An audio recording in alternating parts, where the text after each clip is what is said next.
Hello मंडळी, आज आपण सिंपल येट सोलफुल आणि फ्लेवर्सनी पॅक्ड असा आपण मटर पुलाव बनवणार आहोत. तर मी इथे ही सामग्री घेतली होती. ती पुढे मी जसं रेसिपी बनवीन तसं तुम्हाला एक-एक त्याच्याबद्दल सांगत जाईन. खूप छान होतो हा पुलाव, तुम्ही नक्कीच करून बघा.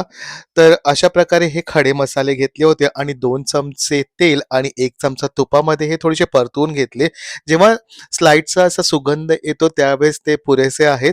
त्याच्यानंतर त्याच्यामध्ये 3 असे बारीक चिरलेले म्हणजे काप काप चिरलेले कांदे मिक्स केले आणि परतून घेतले ते ट्रान्सलुटंट होईपर्यंत. आणि त्याच्यामध्ये इथे 1.5 चमचा मी अद्रक लसूणची पेस्ट ॲड केली होती, तीही परतवून घेतली आणि त्याच्यानंतर कोथिंबीर आणि मिरची यांची पेस्ट करून घेतली होती. तुमच्या आवडीप्रमाणे तुम्ही मिरच्या घेऊ शकता आणि तेही मिक्स करून घेतले आणि 1 चमचा गरम मसाला आणि अर्धा चमचा हळद तेही टाकलं होतं.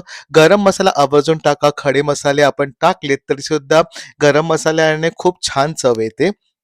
आणि तेही परतून घेतलं आणि त्याच्यामध्ये काजू ॲड केले. मला काजू आवडतात त्याच्यामुळे ॲड केले. जर तुम्हाला आवडत नसतील किंवा नसतील तर नका करू तरी चालेल.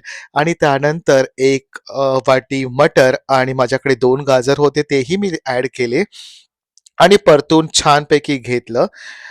त्यानंतर बासमती राईस मी 4 वाट्या घेतल्या होत्या. तो आपल्याला भिजत ठेवायची गरज नाही. डायरेक्ट धुवून याच्यामध्ये ॲड केला. 2-3 वेळा मस्त धुवून घ्या आणि तोही मिक्स करून घेतला आणि 4 वाटी जर तुम्ही बासमती राईस घेत असाल तर मेक शुअर की डबल त्याच्या प्रमाणाने पाणी घ्या. पाणी इथे मी गरम करून घेतलं होतं आणि तेही ॲड केलं.